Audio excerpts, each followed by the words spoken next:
നമസ്കാരം. ദുരൂഹമായ പ്രവർത്തനമെന്നും നിരോധിത സംഘടനയായ പോപ്പുലർ ഫ്രണ്ടിന്റെ പുതിയ അവതാരമാണെന്നുമൊക്കെ വിമർശിക്കപ്പെടുന്ന ഒരു കൂട്ടായ്മയാണ് മെക്7. ആരാണ് മെക്7 പിന്നിലുള്ളത്? എങ്ങനെയാണ് മെക്7 പ്രവർത്തിക്കുന്നത്? MLA മാരായ PK കുഞ്ഞാലിക്കുട്ടി, മഞ്ഞളാംകുഴി അലി, മുൻ മന്ത്രി PK അബ്ദുറബ്ബ് എന്നിവരൊക്കെ തങ്ങളുടെ ഭാഗമാണെന്ന് സ്വയം അവകാശപ്പെടുന്ന ഈ കൂട്ടായ്മ യഥാർത്ഥത്തിൽ എന്താണ്? ഇത് സംബന്ധിച്ച് നമുക്ക് വിശദമായി പരിശോധിക്കാം.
മലപ്പുറം ജില്ലയിലെ തിരൂരങ്ങാടി താലൂക്കിൽപ്പെട്ട പെരുവള്ളൂർ എന്ന ഗ്രാമത്തിൽ നിന്നാണ് ഈ പരിപാടിയുടെ തുടക്കം.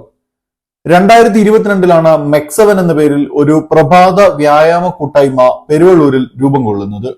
മൾട്ടി എക്സസൈസ് കോമ്പിനേഷൻ എന്നതിന്റെ ചുരുക്കെഴുത്താണ് ഈ മെക്7 എന്നത് 7 വ്യായാമ പദ്ധതിയെ ഉൾക്കൊള്ളുന്നുവെന്നും ഇവർ അവകാശപ്പെടുന്നു.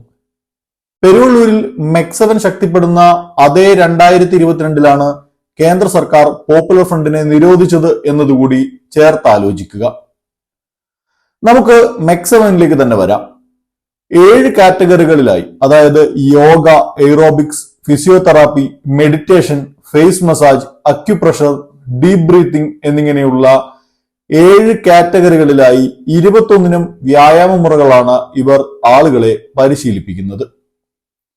യോഗ മാറ്റോ മറ്റോ ഉപയോഗിച്ച് ഇരുന്നും കിടന്നുമൊക്കെയുള്ള കഠിനമായ വ്യായാമ മുറകൾ ആവശ്യമില്ലാത്തതിനാലും എവിടെ വേണമെങ്കിലും നിന്നുകൊണ്ട് തന്നെ വ്യായാമം ചെയ്യാം എന്നുള്ളതൊക്കെയാണ് ഈ പരിപാടിയിലേക്ക് കൂടുതൽ ആളുകളെ ആകർഷിച്ചത്. അങ്ങനെ പെരുവള്ളൂർ എന്ന ചെറിയ പ്രദേശം മെക്7ന്റെ അപ്രഖ്യാപിത തലസ്ഥാനമായി. ഏതാണ്ട് 100ഓളം ആളുകൾ പ്രദർശനപരതയോടെ രാവിലെകളിൽ ഇങ്ങനെ വ്യായാമം ചെയ്യാൻ തുടങ്ങി. ഇത് കൂടുതൽ ആളുകളെ ഈ പരിപാടിയിലേക്ക് ആകർഷിച്ചു. തുടർന്ന് സമാനമായി സമീപ പ്രദേശങ്ങളിലും ഇത്തരം യൂണിറ്റുകൾ പൊട്ടിമുളക്കാൻ തുടങ്ങി. പെരുവള്ളൂരിൽ നിന്നും പരിശീലനം ലഭിച്ച വളണ്ടിയർമാർ അല്ലെങ്കിൽ കേഡറുകളാണ് വിവിധ പ്രദേശങ്ങളിൽ പോയി അവിടെയുള്ള യൂണിറ്റുകളിൽ പരിശീലനം നൽകുന്നത്. ഓരോ യൂണിറ്റിന്റെയും 100ാം ദിനമൊക്കെ ഗംഭീരമായി ആഘോഷിക്കാൻ തുടങ്ങി. മുസ്ലിം കമ്മ്യൂണിറ്റി കൂടുതലായുള്ള പ്രദേശങ്ങളിലെ ഗ്രാമീണ വാട്സപ്പ് കൂട്ടായ്മകൾ, അതുപോലെ കുടുംബ ഗ്രൂപ്പുകൾ എന്നിവിടങ്ങളിലൊക്കെ ഈ മെക്7ന്റെ പോസ്റ്ററുകളും ചെറു വീഡിയോകളും ഒക്കെ പ്രചരിക്കാൻ തുടങ്ങി. ഇതോടെ മലബാറിലെ വിവിധ ഭാഗങ്ങളിൽ മെക്7 യൂണിറ്റുകൾ ആരംഭിച്ചു. ഇവിടെയെല്ലാം പെരുവള്ളൂരിൽ നിന്നും പരിശീലനം സിദ്ധിച്ച കേഡർമാർ പറന്നെത്തി. മലബാറും കടന്ന് മിഡിൽ ഈസ്റ്റിലും മെക്7 യൂണിറ്റുകൾ പ്രവർത്തിക്കുന്നുണ്ട്. അതുകൂടി നമ്മൾ പ്രത്യേകമായി മനസ്സിലാക്കേണ്ട കാര്യമാണ്. പട്ടാളച്ചിട്ടയിൽ വ്യായാമം ചെയ്യുക, ബൈക്ക് റാലി പോലെയുള്ള പ്രചാരണ പരിപാടികൾ സംഘടിപ്പിക്കുക, വിനോദയാത്ര പോവുക എന്നിങ്ങനെയൊക്കെ ഉള്ള പല പരിപാടികൾ ആദ്യം ശ്രദ്ധിച്ചത് സുന്നി മുസ്ലിം സംഘടനകളാണ്. അവരുടെ പ്രവർത്തകർ കൂടി കുടുംബസമേതം മെക്7ൽ വ്യാപകമായി പങ്കെടുക്കുന്ന സാഹചര്യം ഉണ്ടായതോടെയാണ് അവർ ഇതിനെതിരെ പരസ്യ പ്രതികരണവുമായി രംഗത്ത് വന്നത്. ഇതിന് പിന്നാലെയാണ് CPIM വിമർശനമായി കടന്നു വരുന്നത്.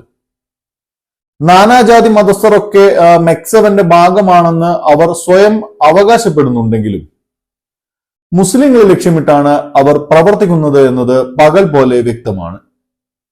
മെക്7ന്റെ വ്യായാമ പരിപാടികളിൽ സ്ത്രീകൾക്കൊക്കെ പ്രത്യേകം ഇടം നിശ്ചയിച്ചിട്ടുണ്ട്. മലബാറിലെ മുസ്ലിം വിവാഹ വീടുകളിലും മതപ്രഭാഷണ ഇടങ്ങളിലുമൊക്കെ സ്ത്രീകളെ പ്രത്യേകം മറക്കുള്ളിലാണ് ഇരുത്തുക. അതുപോലെയാണ് ഇവിടെ വ്യായാമം ചെയ്യുന്നത്. മലപ്പുറത്തെ പെൺകുട്ടികൾ വിമാനം പറത്തുന്ന കാലമാണ് ഇത് എന്നതുകൂടി ഓർക്കുക. സ്ത്രീകളെ പ്രത്യേകം മറകെട്ടിയിരുത്തുന്നതിൽ നിന്ന് തന്നെ മെക്സവന്റെ മത താല്പര്യം മനസ്സിലാക്കാവുന്നതാണ്. വളരെ വിപുലമായ പ്രചാരണ പരിപാടികൾ, ഡിജിറ്റൽ പോസ്റ്ററുകൾ, ഇൻഫ്ലുവൻസർ മാർക്കറ്റിംഗ് ഒക്കെയാണ് ഈ മെക്സവൻ നടത്തുന്ന പരിപാടികൾ. ഇതിനൊന്നും തന്നെ അംഗങ്ങളിൽ നിന്ന് ഒരു തരത്തിലുള്ള ഫീസോ പണമോ ഈടാക്കാതെയാണ് പ്രവർത്തിക്കുന്നത് എന്നതാണ് ഏറ്റവും വിചിത്രം. നിരവധി ടീം ലീഡർമാർ, ട്രെയിനർമാർ അടങ്ങിയ ഒരു വലിയ സംവിധാനത്തെ ₹1 പോലും സംഭാവന പോലും വാങ്ങിക്കാതെ എങ്ങനെയാണ് നിലനിർത്താൻ കഴിയുക? ഇതൊന്നും പോരാഞ്ഞ് വിപുലമായ ചാരിറ്റി പ്രവർത്തനം മറ്റൊരു ഭാഗത്തും നടക്കുന്നു. യോഗ, ഫിറ്റ്നസ് മേഖലയിലൊക്കെ സ്ഥാപനങ്ങൾ നടത്തുന്നവർക്ക് ഇത് എളുപ്പത്തിൽ മനസ്സിലാക്കാൻ കഴിയും. എന്തായാലും മെക്സവന്റെ ഫണ്ടിംഗ് സോഴ്സസ് തന്നെയാണ് ഏറ്റവും വലിയ ദുരൂഹത. ഇനി മെക്സവന്റെ അവകാശവാദങ്ങൾ എന്തൊക്കെയാണെന്ന് പരിശോധിക്കാം. 2010 പാരാമിലിറ്ററിയിൽ നിന്ന് വോളണ്ടറി റിട്ടയർമെന്റ് എടുത്ത മലപ്പുറം കൊണ്ടോട്ടി തുറക്കലിലെ പി സലാഹുദ്ദീന്റെ മനസ്സിലുദിച്ച ആശയമാണിതെന്നാണ് ഇവർ പറയുന്നത്. സലാഹുദ്ദീനാണ് പരിപാടിയുടെ മുഖ്യ ആസൂത്രകനും അതുപോലെ സംഘാടകനും. സലാഹുദ്ദീന്റെ പാരാമിലിറ്ററി ബാക്ക്ഗ്രൗണ്ടിൽ നിന്നുമാണ് മെക്സവന് ഒരു പട്ടാള ചിട്ടയൊക്കെ വരുന്നത്. പാരാമിലിറ്ററി വിട്ടുവന്ന കാലത്ത് തന്നെ നാട്ടിലൊരു യോഗ ക്ലബ്ബ് നടത്തിയിരുന്നുവെന്നും ഇക്കാലയളവിൽ സ്വയം വികസിപ്പിച്ചെടുത്ത വ്യായാമ മുറകൾ ഉപയോഗിച്ചാണ് ഈ പറയുന്ന മെക്സവൻ തുടങ്ങിയത് എന്നുമൊക്കെയാണ് ചരിത്രം. സലാഹുദ്ദീനെ ക്യാപ്റ്റൻ എന്നൊക്കെയാണ് മെക്സവൻ പ്രവർത്തകർ വിശേഷിപ്പിക്കുന്നത്. ബിൽഡർ ബാവ തുറക്കലാണ് ഇതിന്റെ brand ambassador. KT Musthafa chief കോർഡിനേറ്ററുമാണ്. ഈയിടെ ഏതോ യൂണിവേഴ്സിറ്റിയിൽ നിന്നും ഓണററി ഡോക്ടറേറ്റ് ഒക്കെ സംഘടിപ്പിച്ച് എടുത്തിട്ടുണ്ട്. അതുകൊണ്ട് തന്നെ ഈ പുതിയ പോസ്റ്ററുകളിലൊക്കെ പേരിനൊപ്പം ഡോക്ടർ എന്ന് കാണാം. ഈ രഹസ്യ അജണ്ടകളുള്ള സംഘടനകളുടെയൊക്കെ പുറത്ത് എല്ലായ്പ്പോഴും ഒരു ചാരിറ്റിയുടെ മറയൊക്കെ ഉണ്ടാവും. മെക്സവനും അതുണ്ട്. ഒരു ഉദാഹരണം ചൂണ്ടിക്കാട്ടാം. ഭിന്നശേഷി കുട്ടികളെ ഏറ്റെടുത്ത് സംരക്ഷിക്കുന്ന ഒരു സ്ഥാപനം കോഴിക്കോട് പുനൂരിലുണ്ട്. കാരുണ്യതീരം എന്നാണ് ഈ സ്ഥാപനത്തിന്റെ പേര്.